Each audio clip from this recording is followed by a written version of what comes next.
Então esse é mais um episódio das entrevistas da Disrupt. Agora, estou trazendo um outro amigo meu, Rodrigo Regis, é também conselheiro da Disrupt, especialista na área de energia, que é uma das infraestruturas críticas que a gente vem trabalhando.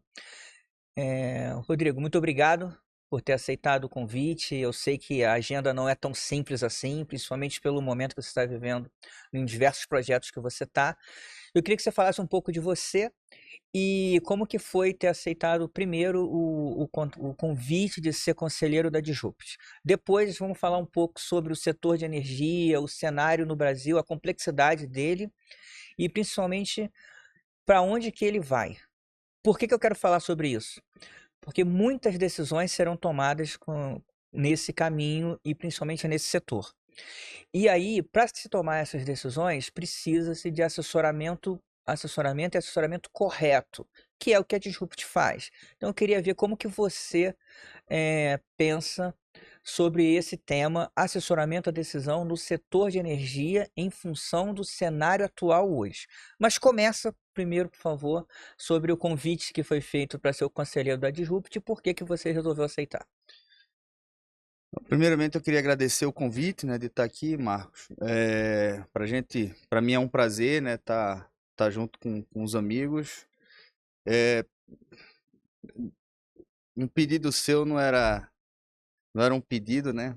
Para a gente ter uma ordem e sempre trabalhar junto e poder ajudar com o conhecimento que a gente tem para o desenvolvimento da empresa e assessorar negócios dentro desse mundo em transformação, né? A gente está sempre no processo de transformação. Então, a sociedade evolui, as organizações evoluem, as tecnologias vêm aí, causam disrupção nos processos decisórios e tem vários fatores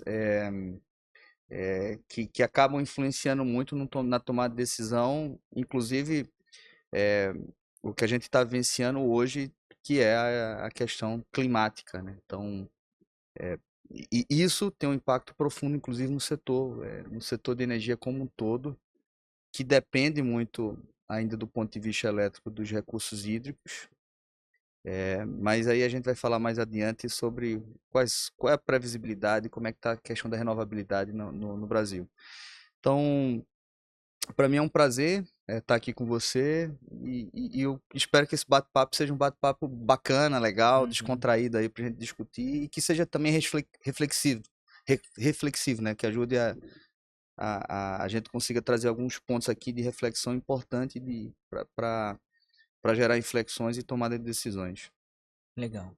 Fala um pouco sobre o que compõe o setor de energia, porque a maioria das pessoas pensa, quando fala energia, não pensa na magnitude do setor, mas como que ele é composto hoje e para onde ele está indo no Brasil? Acho que primeiro eu esqueci num ponto anterior de me apresentar, né? Então, Verdade. eu sou Rodrigo Regis, de formação sou engenheiro eletricista, pela Escola Politécnica de Pernambuco. Eu fiz um mestrado em engenharia de sistemas, depois fiz um master na área de gestão da inovação empresarial e o meu doutorado foi em economia, onde eu estudei a nova economia institucional e estudando o desenvolvimento da geração distribuída no Brasil, enfim, que é uma tendência também. E por que em alguns locais se desenvolveu mais do que em outros, né? O que levou a isso? Então, sempre atuei no setor de energia, passei boa parte da minha vida profissional, além de ser startupeiro no início, eu passei boa Uhum. parte da minha vida profissional no Complexo Itaipu, onde eu fiquei, Que foi onde a gente se conheceu, né? onde a gente se conheceu, onde eu fiquei parte, um início dentro de uma assessoria de inovação, dentro de uma gerência. Depois eu fui ajudar a estruturar o Centro Internacional de Energias Renováveis, onde eu fiquei 7 anos e lá eu presidi durante esse tempo. E depois eu fui para o Parque Tecnológico Itaipu, ser diretor de negócios e inovação, onde aumentou meu leque de atuação, inclusive que foi além do setor de energia, né? Enfim, nesse período representei o Brasil na IEA, na Task Force 37, participei de algumas discussões no Mercosul do Brasil, dentro do âmbito de bioenergia também. Enfim, então, e toda a minha vida foi muito dentro do setor de energia. Mas indo para a tua pergunta agora, né? Como é que é o setor como um todo? Basicamente, a concepção do setor brasileiro, ele, enfim, a gente tem três grandes. A gente tem a geração, a transmissão e a distribuição de energia. De uma maneira geral, esses são os três grandes eixos do setor. Obviamente que dentro desse processo eu tenho a comercialização de energia e o Brasil inicialmente tomou algumas decisões, então, que eu acho que foram decisões muito acertadas historicamente no Brasil. Então, o Brasil optou em caminhar pelos grandes blocos de geração usando os recursos hídricos que o Brasil tem. O que trouxe e o que traz hoje para a nossa matriz essa alta renovabilidade e sustentabilidade da nossa matriz elétrica brasileira e que reflete na matriz energética. Também depois na matriz energética algumas decisões que a gente tomou em relação ao etanol com a crise que deu do petróleo, né, na década de 70 e algumas tomadas de decisões que a gente acabou entrando no etanol. Isso fez com que nossa matriz energética agora ela ganhasse corpo nessa questão da renovabilidade e na sua sustentabilidade. E essas decisões no setor elétrico brasileiro de tomar decisão de atuar usando os recursos hídricos, grandes blocos, para atender grandes ofertas de energia, grandes blocos de oferta para atender os grandes blocos e atender o crescimento elétrico brasileiro, econômico que o Brasil viveu na década de 60, 70 e 80, foram muito importantes para o sistema que a gente tem hoje. Então, o Brasil hoje tem um sistema interligado nacional que é uma grande referência global, que é operado pela ONS, que para mim, eu acho que isso é um tesouro brasileiro, assim, isso que a gente tem.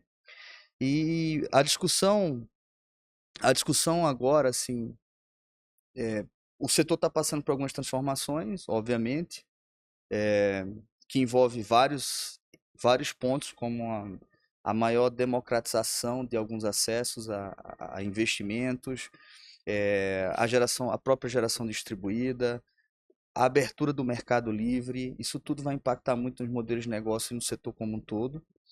Energias renováveis entra nisso, As no setor energias, de inovação? sim, assim, quando a gente está olhando assim, as tendências futuras no setor de energia, tem muitas coisas que são importantes a gente olhar. Tem a questão de como eu continuo crescendo de forma renovável. Então, se você fizer um estudo e olhar o plano decenal brasileiro e o plano de 30 anos, você vai perceber que a renovabilidade do setor elétrico por subsistemas, a participação da energia eólica e solar vai ser muito importante. Mas isso traz consigo que são gerações intermitentes, isso traz consigo a necessidade da gente ter sistemas de armazenamento. Que embora hoje a hidroeletricidade é um sistema, ela tem um armazenamento, porque eu tenho um reservatório, mas com a tendência e olhando esse futuro, a questão do armazenamento por baterias, usando BESS e tal, é algo que vai ser inevitável e que a gente precisa aprimorar rapidamente agora a questão regulatória disso. Então, o setor está passando uma grande transformação. E eu diria que essa grande transformação, eu faço uma comparação, acho que eu gosto de fazer uma comparação com, imagina a União Soviética. Assim.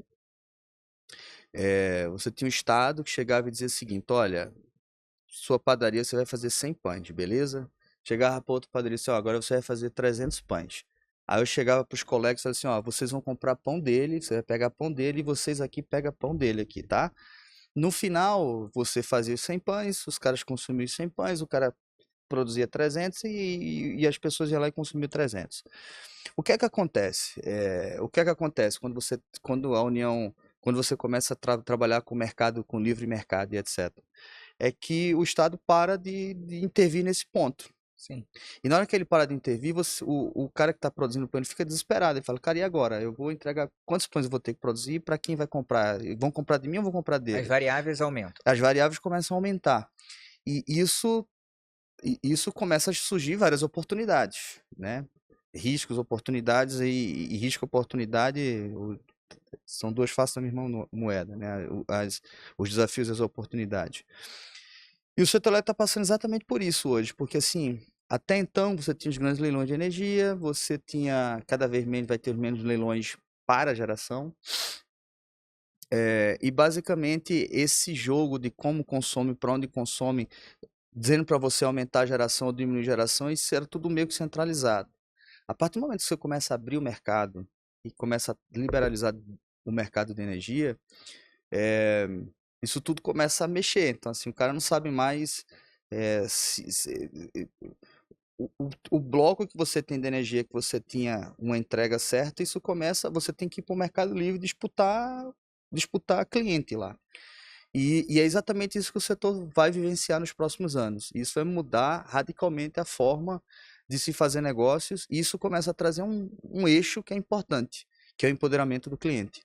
Então, assim, o consumidor final, ele começa a ter um valor que até então ele não tinha no setor. Ele simplesmente assim, cara, eu gero, eu tenho uma concessão, eu tô aqui, tu vai consumir energia. Pô, agora isso vai mudar. Então a complexidade aumenta. Bastante, assim. E aí a necessidade das decisões mais assertivas também, dentro do setor. Dentro do setor, seja nos modelos de negócio. Isso a gente está olhando uma variável que agora é o empoderamento do consumidor e a liberação do mercado. Se a gente colocar mudanças climáticas nesse Pois conceito, esse era o ponto que eu ia entrar agora, né? As mudanças climáticas não dá mais para você não considerar que isso está tendo um impacto grande. Eu vou trazer alguns números aqui que assim, são impressionantes. São impressionantes. Cara, se você pega as matérias do ano passado, você ia ver que os reservatórios do Brasil estavam cheios, os reservatórios de hidroeletricidade estavam todos cheios, e a previsão do preço da energia ia ser a mínima possível até o final desse ano. Se você olha matérias, até do canal Energia e tal, você entra no início de fevereiro, março, você ia ver a ratificação dessa informação. E aí, simplesmente agora a gente está na bandeira vermelha, cara. uhum. Os modelos de previsibilidade do setor não estão acertando mais. Você tem um país que, de repente, quase 60% do território nacional está em seca. Mas isso é uma miopia com relação aos dados ou é um erro de cenário, de projeção de cenário mesmo? Ele vai evoluindo tão rápido que a gente não consegue acompanhar tanto a evolução do cenário como as decisões que precisam ser tomadas, decisões e as suas consequências, né? O desdobramento das decisões para que a gente pudesse corrigir o momento futuro antes dele acontecer. O que você acha sobre isso? Pois é, isso é achismo mesmo, tá? Eu não posso te afirmar. Mas, enfim, durante muito tempo a gente rodou os modelos que estão no setor aí, tradicionais, para trabalhar esse tipo de previsibilidade. E, efetivamente, esses modelos não estão conseguindo acertar mais. E não sei, eu não consigo te afirmar aqui com 100% que é só uma questão de não conseguir interpretar os dados. Eu acho que os ciclos de seca e de chuvas, eles realmente estão alterados, assim. E é impressionante, assim, a gente viu que aconteceu no Rio Grande do Sul, de repente a gente começa uma grande seca no país, que já aconteceu o ano passado, e de repente o Nordeste se acaba com água. Então, o que a gente precisa, e o setor elétrico ele precisa olhar com muito cuidado agora, é a resiliência do sistema. Como trabalhar a sua resiliência.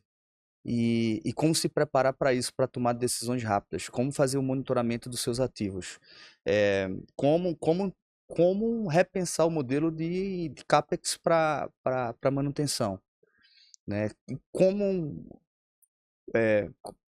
que modelo eu tenho que rodar para entender até que ativo eu consigo estressar mais e que ativo eu consigo estressar menos. Então, quando você coloca essa variável em campo, ela mexe bastante, porque tanto a estiagem em excesso como os fortes ventos, Isso tudo atrapalha, isso pode atrapalhar todo o nosso sistema de transmissão e distribuição. Haja visto o que aconteceu também aqui em São Paulo, né? Tipo, não é uma questão só de investimento, a gente tem que olhar também que teve eventos e situações extremas, assim. O Rio Grande nem se fala, né? A gente tem um estado que ficou 80% debaixo d'água, isso afeta diretamente. E se você olhar algumas empresas, você vai ver que os ativos que foram deteriorados por causa do que aconteceu no Rio Grande do Sul acaba tendo impacto, que a gente está falando impactos bilionários no setor. Então, a questão da resiliência e de usar a inteligência para tomar de decisão rápida, ela começa a ficar cada vez mais crítica. E aí tem outros pontos que vão, que vão, tem outros ingredientes que começam a deixar essa receita mais interessante, assim. Que é o seguinte, a gente está passando uma transição energética. Então, assim, as questões climáticas não podem ser deixadas de lado. E aí, pela primeira vez, agora em 2023, a gente vê assim, o investimento em energia solar foi superior ao investimento de petróleo. Mas para a gente conseguir atingir o que foi acordado em Paris, eu tenho que triplicar a minha oferta de energia. Triplicar a oferta de energia, Marcos, cara, não é só sair construindo usina doidada. Eu tenho que ter sistema de transmissão, eu tenho que ter sistema de distribuição para tudo isso. E triplicar não significa só construir coisa nova. Eu tenho que retrofitar o que eu tenho ali. Cara, não tem gente para fazer isso. Então não é só um problema de investimento, é um problema também de mão de obra especializada, de Total. conhecimento, A gente vai de ter que capacidade mesmo. trabalhar a robotização desses negócios, desses processos, da construção. Senão, não vai dar conta. Não tem gente para isso tudo. Não tem gente para implementar tudo A isso. gente está falando de uma necessidade de um planejamento estratégico integrado, porque eu preciso atuar nos três momentos do setor, né? Como você falou, na geração, na Transmissão, transmissão na e na distribuição. distribuição. Isso existe no Brasil? Por que que eu estou te perguntando? Porque se tem um planejamento integrado, a gente vai também, dentro desse planejamento, preparar a cabeça, o mindset dos decisores. Porque se hoje, se os decisores mantiverem hoje, para um futuro próximo, a mesma forma de pensamento ou os mesmos modelos de decisão, a gente continua e talvez até agrave essa crise que a gente vive hoje. Ó, existe um planejamento, sim. Existe um planejamento energético que prevê também os leilões para transmissão, e prevê algumas situações em cima do planejamento. Agora, quando você fala, pô, isso está tudo integrado? Não, integrado não vai estar, né? Até porque cada empresa vai ter muito suas estratégias de como vai fazer as coisas e tal. Mas quando a gente fala de transição energética, eu sinto muita falta ainda, olhando em termos de governo, uma estratégia clara de como o Brasil tem que ir e como ele tem que avançar. Então, por exemplo, a gente volta a discutir no Brasil horário de verão. Sim, verdade. Cara, a maior autoridade para discutir horário de verão, se faz sentido ou não, se chama ONS. A ONS já falou que não faz sentido. Não faz sentido mais para o Brasil porque a gente teve um deslocamento. E o horário de verão hoje não impactaria isso antes, como impactou no passado, porque a gente teve um deslocamento da curva de demanda do Brasil. Isso se deve também à geração distribuída e outras coisas que a gente, tecnicamente, a gente fala lá das curvas onde a gente analisa isso. Então, você levantar uma discussão dessa, para mim, dentro de outros pontos que são importantes, assim, a gente tem que discutir rapidamente aqui como é que a gente vai trabalhar armazenamento nesse país, como é que a gente vai trabalhar a estratégia do anel de atualização, olhando todo o potencial que a gente tem de oferta de energia e como a gente consegue integrar isso rapidamente com transmissão. A gente já vivenciou no passado algumas situações onde estava lá a geradora, o sistema de geração estava pronto, mas não tinha nem transmissão para transmitir, Uhum. para escoar aquela energia. Então, a gente tem sim, assim, a gente não tem a gente tem um planejamento macro, mas não está 100% integrado. Existem ainda algumas falhas e a nível de governo eu ainda sinto, eu sinto que é, a gente não está conseguindo aproveitar, a gente não está conseguindo aproveitar a oportunidade que a gente tem no nosso país de ter essa pluralidade de ofertas renováveis. E é o seguinte, cara. Estados Unidos está investindo pesado, botando subsídio pesado. A Europa está fazendo isso. A China nem se fala. E o que hoje é uma oportunidade para a gente, pode ser daqui a 10 anos a gente apenas mais um e perdemos a oportunidade de atrair grandes indústrias, de trabalhar esse processo Você está falando renováveis lato sensu, né? E não simplesmente. Não, eu estou falando de uma maneira geral, investimento de não só de oferta de energia renovável, mas em sistemas inteligentes, porque assim, ó, quando você pensa em transição energética, as pessoas têm uma visão de, eu vou pensar em geração. A primeira coisa que se devia se pensar e se preocupar quando fala de transição energética é eficiência energética. Tá, entendi. Como é que eu reduzo o meu consumo? Como é que eu otimizo o meu consumo? E sinceramente, cara, sinceramente, a maioria dos eventos que eu vou hoje do setor não se toca em eficiência energética. É uma pauta. E uma vez eu discuti isso num evento, não, mas a eficiência energética é muito importante, isso mas nunca é pauta. A gente está discutindo hidrogênio, a gente discute armazenamento, mas a gente não discute eficiência energética na indústria. A gente não está discutindo mais essa pauta com força. Quando você fala eficiência energética, o que significa? A eficiência energética é a otimização de consumo. É como é que eu consigo fazer a mesma coisa gastando menos? Como é que eu otimizo as coisas? Né? Como é que eu otimizo sem perder qualidade? Eficiência energética é isso, é eficientizar o uso da energia. E hoje a gente não tem, a gente não se preocupou mais com isso como se preocupou uma época no passado, principalmente em 2001. Então assim, cara, transição energética, a primeira coisa que eu tenho que pensar em transição energética é eficiência. Eficiente. Depois que eu penso em eficiência energética, eu começo a pensar, tá, como é que eu consigo dar ofertas para isso? E como é que eu consigo, através da minha capacidade de oferta de energia elétrica renovável, trabalhar a descarbonização de outros setores? Que aí a gente começa. Aí esse é um passo que é importante. Como é que eu descarbono o setor de mineração? Como é que eu descarbonizo o setor de siderurgia? Como é que eu descarbonizo o setor de manufatura? Como é que eu consigo descarbonizar esses setores? E em quanto tempo também? Em quanto tempo? Porque é, a gente vai passar pelo mesmo desafio. Você não consegue simplesmente mudar um processo de forno com uso de coque para um forno com uso de gás natural ou hidrogênio para fazer ferro do dia para a noite. Isso é um Sim. investimento bilionário. Isso é mudar todo um processo. E aí a gente vai mais além. Tá bom, se eu hoje tivesse dinheiro e fizesse isso, eu não tenho infraestrutura nem elétrica para produzir o hidrogênio e nem de infraestrutura de gás para levar o gás para algumas siderurgias. Não temos. Então, assim, quando a gente pensa em transição energética, é eficiência, eu tenho que pensar em oferta e como transmitir. Então, eu tenho que pensar em infraestrutura.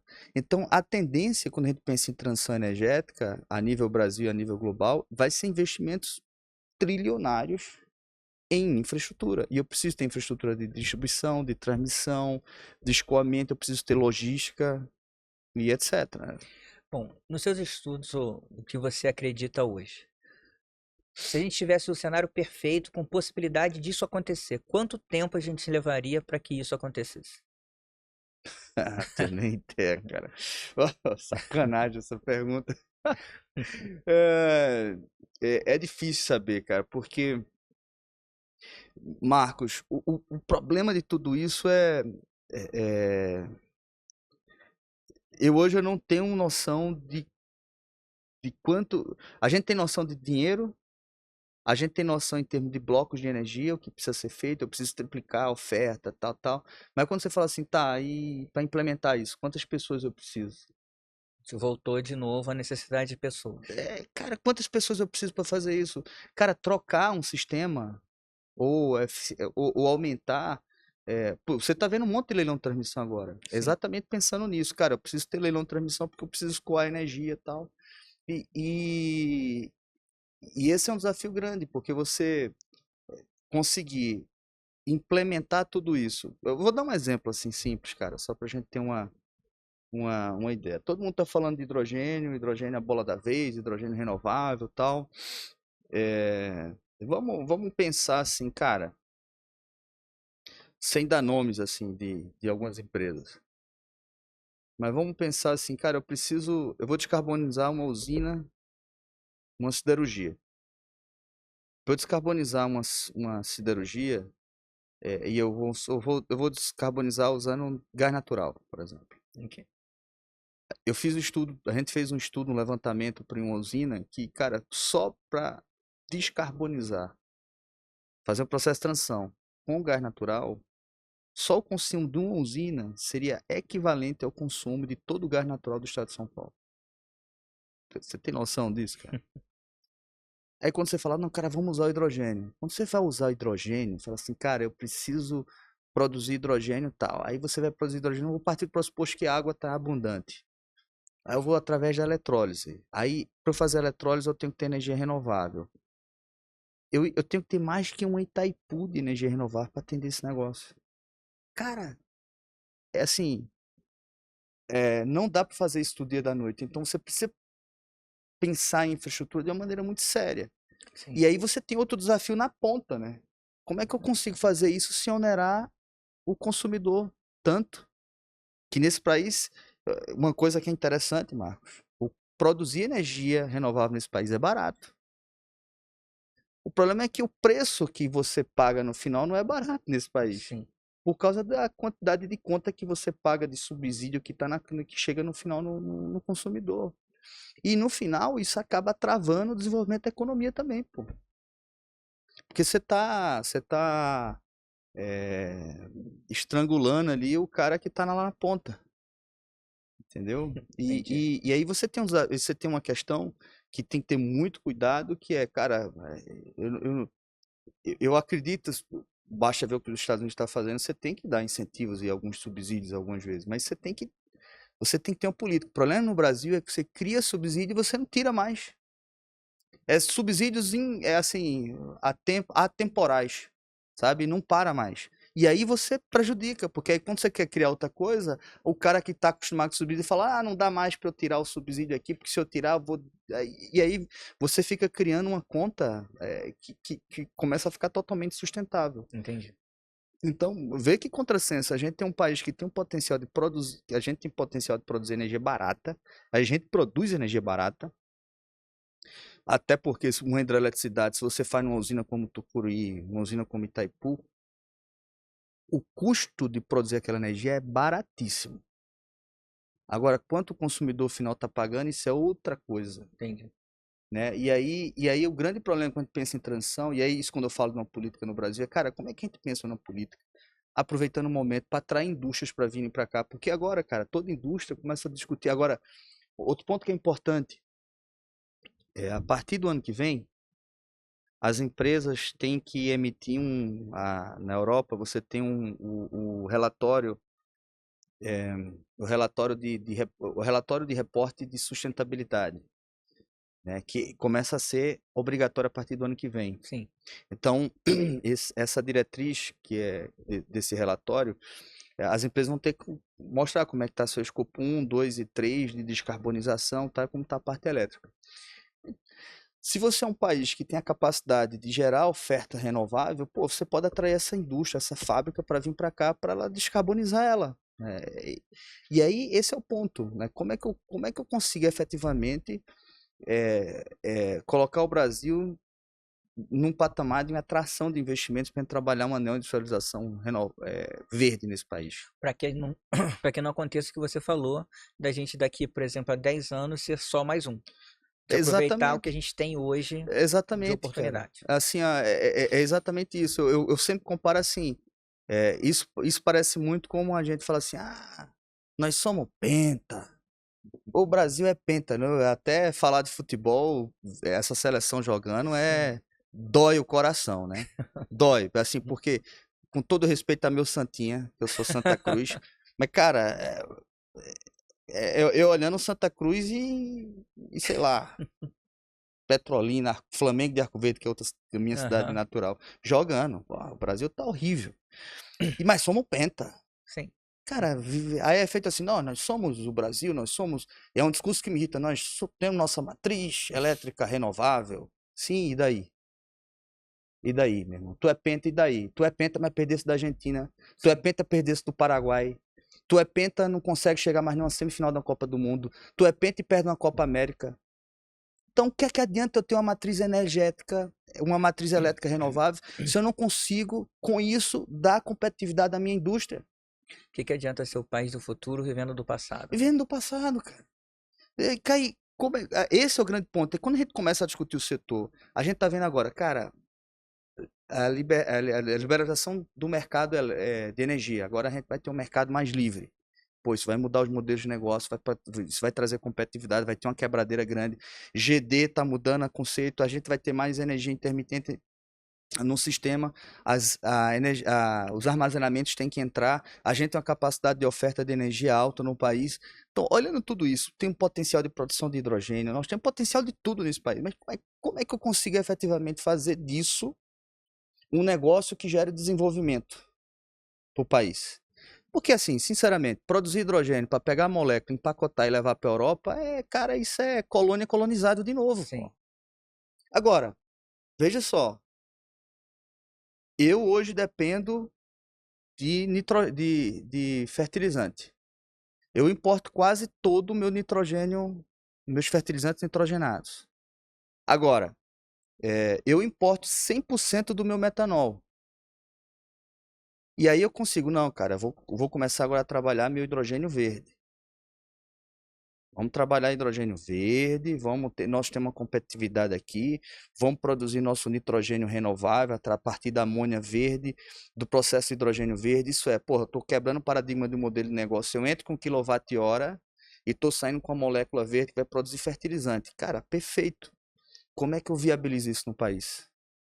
Então, quem tem que pensar isso é a ONS. Não, quem tem que pensar isso é o governo, bicho. É o E as governo. empresas. A gente tem que criar um plano para isso. Tu sabe Mas hoje. o governo é temporal. A gente está falando de O uma governo. necessidade do Estado. Pois é, mas Tem que ser assim. agência O ou que, organização, um organismo o que que seja mais perene do que o governo. Eu Você não acha discordo, isso? cara. Eu acho que o grande problema do Brasil é o governo pensar dessa forma. Esse é o grande erro. A gente falta no país um projeto de Estado, cara. Pronto, Estado. Falta no país um projeto de Estado. É isso. E vamos lá, cara. Gostando ou não gostando da pessoa que eu vou falar aqui, Sim. o último cara que fez um programa de Estado brasileiro que a gente pode gostar ou não gostar dele se chama Getúlio Vargas. Sim. E ponto final. Foi o cara que fez a Eletrobras. Foi o cara que fez a Petrobras. Foi o cara que pensou o setor, pensou o Brasil Estado e brasileiro. pensou o Estado brasileiro. Obviamente, cara, era outra época, era outra visão, era outro momento que o Brasil vivia. Mas aquilo ali gerou o que a gente tem hoje. Se hoje a gente tem uma matriz renovável, isso se deve à Eletrobras. Entendeu? Entendi. É isso. Então, assim, esse é um ponto. A gente precisa de alguém e pessoas que pensem como Estado, cara. É óbvio, as agências estão aí para regular, para controlar, para Sim. fazer. Mas o problema é que no Brasil a gente começou a fazer fla-flu para tudo, cara. E assim, vamos aqui. A gente pode ter visões diferentes de como resolver o problema. Mas a gente tem que, assim, a solução é uma coisa. Mas a gente tem que ter certeza das causas. Ou pelo menos de onde está o caminho. Sim. A gente parar hoje para discutir se mudança climática é uma coisa que é verdade ou não é verdade, se isso é. Eu vou dar uma frase. Tem um vídeo que eu até vou compartilhar com você depois, cara. Tem um cara que eu sou fã pra caramba, chamado Carl Sagan, morreu no final da década de 80 de câncer. Era um físico, era jornalista, um dos maiores. Teve um livro dele que mudou minha vida, que é O Mundo Assombrado pelos Demônios. O Carl Sagan, em 1986, final da Guerra Fria, ele faz um discurso falando assim: vocês sabem quanto os Estados Unidos investiu na Guerra Fria? Quantos? Aí ele dá um número, não sei, um número absurdo para aquela época, de alguns trilhões, ou 10 trilhões, alguns trilhões de dólares. Pois é, com isso você compraria o que você quiser. Só não compra o planeta, mas você compra o que você quiser. E por que a gente investiu tanto? Porque existia uma possibilidade da União Soviética declarar guerra com a gente e a gente tem que ter um poderio forte para enfrentar a União Soviética. Essa possibilidade era 10%? Era 5%? Vamos supor que essa possibilidade seja 1%. Ela não aconteceu, mas a gente investiu. Sim. Pesado. Agora vamos lá. Se existe a possibilidade, pelo menos que seja remota, de 1%, de que o que a gente está fazendo no nosso planeta vai acabar com o nosso planeta, vale a pena investir? Cara, essa visão, isso é um discurso do Carl Sagan na década de 80, cara, né? E aí hoje, a gente vendo o que tá acontecendo. Cara, eu lembro quando era piazinho, piá, pernambucano chamando piá, já virei paranaense. Quando eu era pequeno, a gente tem uma piada que fazia o seguinte, que era uma piada que no final fazia assim, os Estados Unidos tem muito furacão, não sei, tem muito tufão, e o Japão tem muito terremoto, o Chile, lá, e o Brasil, um país que não tem problema nenhum, não tem nenhum. Aí, no final, ele fez assim, mas o Jesus faz assim, o Deus se virava e fazia assim, mas você já viu o tipo de pessoal que eu botei lá para governar? Tal? Era a piada no final, porque a gente não tinha problema ambiental. Olha o que aconteceu nos últimos 5 anos no Brasil, cara. Sim, verdade. E a gente começar a discutir. Então, assim, o que é que a gente precisa efetivamente? Assim, para mim, a discussão de mudança climática, cara, essa discussão, ela não precisa se ter. A gente tem que concordar. Agora, o que é que a gente vai fazer para amenizar isso ou diminuir esses riscos? Aí a gente começa, tenta o setor elétrico, o que é que eu posso fazer?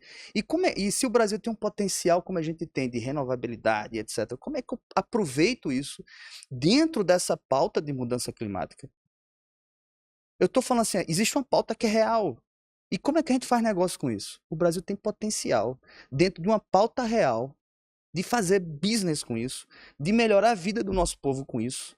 E a gente não tem um plano de Estado voltado para isso, cara. Olha que coisa. Imagine isso numa empresa privada. A gente numa empresa olhando isso como uma oportunidade, você ia fazer de tudo para fazer isso acontecer. E eu não quero ter discussão. Sinceramente, como brasileiro, a discussão da mudança climática, se o cara defende ou não defende, para mim, esquece, cara. A gente tá falando de uma oportunidade de negócio agora. Isso é condição, assim. O mundo tá debatendo isso, a gente tem uma oportunidade.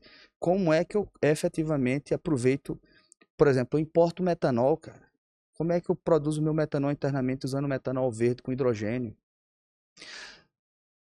Usando todo o potencial que eu tenho de renovabilidade. Esse é o ponto. Essa é a discussão. Armazenamento de energia. A gente vai precisar de armazenamento de energia. A gente tem empresas no Brasil hoje que têm capacidade, empresas que têm capacidade de produzir baterias e ser multinacionais. Ganhar força internacionalmente com produção de baterias no Brasil.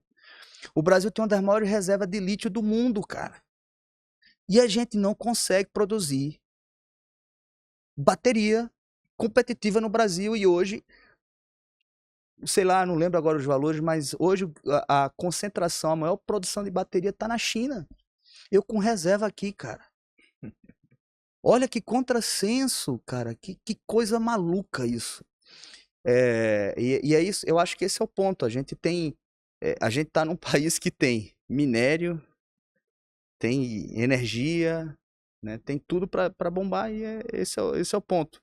E aí a gente volta para a questão lá do processo decisório, que passa pelo governo, passa pelas empresas que tem que pressionar isso para acontecer, passa pela sociedade que tem que passar isso para acontecer. E do ponto de vista das empresas, eu vou trazer alguns só para retomar o nosso ponto ali que a gente vai vagando e a ideia é um bate-papo. Quando você olha as empresas do setor elétrico, existem algumas preocupações. Primeiro é como é que eu consigo ter competitividade com essas novas tecnologias. Esse desafio que eu falei de pessoas, como é que eu trabalho automação e robotização. E o outro desafio, cara, cibersegurança. Todos os CEOs, a maioria dos CEOs estão colocando a cibersegurança como um dos processos mais críticos para elas crescer com segurança. O Fórum Econômico Mundial colocou esse ano como um dos top 10 dos riscos globais. Sem dúvida, cara. Isso aí é um ponto. Então, isso tudo, quando você olha dentro de um processo de tomada de decisão de uma empresa, olhando o crescimento dela, as oportunidades que estão aí, e olhando que essas empresas geralmente são empresas globais, para onde ela vai atirar e como, olhando, a questão da segurança, ela tem que investir em cibersegurança, mudanças climáticas, ela tem que trabalhar a resiliência do sistema dela, o que é que ela usa para isso, é, CAPEX de manutenção, que ativo eu tenho que investir, como eu tenho que investir. Mercado Livre, cara, eu tenho que mudar a minha forma de vender, o cara não vai mais não tem mais a obrigação de comprar energia de mim. A geração distribuída que veio aí começou a tomar mercado das distribuidoras, isso tomou o mercado da distribuidora, mas mexeu no negócio como um todo. Então, tudo variáveis que estão na mesa que o cara tem que olhar e dizer assim, para onde eu vou? São variáveis que tornam o processo de decisão hoje mais complexo. Muito mais complexo. Muito mais complexo que no passado. Uhum. Passado, uma grande empresa, uma grande bloco, uma grande geradora, ela fazia o grande empreendimento dela, ela já tinha um leilão que comprava a energia dela, então ela já estava garantida, ela já sabia o que ela tinha que fazer, ela bastava operar. E aí a gente volta à necessidade da gente melhorar os modelos preditivos e os modelos de decisão. Que a gente falou no início da nossa conversa, que o que a gente usou até hoje, eles hoje não se provam tão eficientes. Não se prova tão eficiente, cara. É impressionante isso, assim. Hoje os reservatórios que há 8 meses atrás diziam que o reservatório ia estar com 70%, ele está com 38%, 40%. É uma coisa assim, cara, que você... Isso é muito sério, cara. Isso é muito sério, isso é muito preocupante, porque agora a gente vai ter que ativar as térmicas. Sim. Né? Então, com todo o meu potencial de renovabilidade no país, eu vou ter que ativar as térmicas, que tem muita gente que olha isso assim, mas, cara, a térmica ela tem um papel fundamental. Se não fosse elas, a gente corre risco. Se não fosse ela, a gente podia correr risco de apagão. Sim, E a gente não corre esse risco porque está controlado. A gente tem as térmicas que podem operar. Entendi. Bom, Rodrigo, obrigado pelo nosso papo, foi excelente. Acredito que a gente chegou a uma conclusão muito, muito clara aqui. A gente precisa ter pensamento crítico, precisa melhorar os nossos processos de decisão e principalmente os modelos que a gente utiliza, para que a gente possa realmente passar pelo que a gente está passando e tentar melhorar um pouco a agressividade das condições climáticas. Sem dúvida, assim. Para mim, esse fator aí que você colocou, principalmente esse último, não dá mais para a gente relevar ele. A mudança climática está aí, tem impacto grande e nós precisamos estudar como é que a gente consegue ser mais resiliente e mudar nossas formas de como a gente fazia nossa previsão de investimento, de manutenção. O que eu posso colocar aqui, e eu sempre coloco isso nas minhas frases, tem a música Índios da Legião Urbana, que tem uma hora que ele fala assim, né? O futuro não será mais como antigamente. E é basicamente isso que a gente está vivenciando. O mercado está livre, os modelos de negócio vão mudar. Precisamos de resiliência no setor por causa das mudanças climáticas que estão por vir. Precisamos de uma diretriz clara para a gente ter competitividade e trabalhar a transição energética nesse país. Não precisa nem fazer as coisas, mas dar diretriz clara para que a iniciativa privada faça isso com clareza. E como é que a gente usa a tecnologia a favor de todo esse processo, né? Seja inteligência artificial e os cuidados que a gente tem que ter com a cibersegurança. Porque um ataque hoje cibernético em uma usina, seja o que for, né? Um sistema desse. É verdade. Então a gente tem desafios grandes de como direcionar os investimentos. Bom, obrigado pelo papo. Esse foi mais uma das entrevistas da Disrupt, levando em consideração principalmente a complexidade do mundo hoje e o pensamento crítico que a gente quer discutir. Muito obrigado, Rodrigo. Obrigado, Marcão.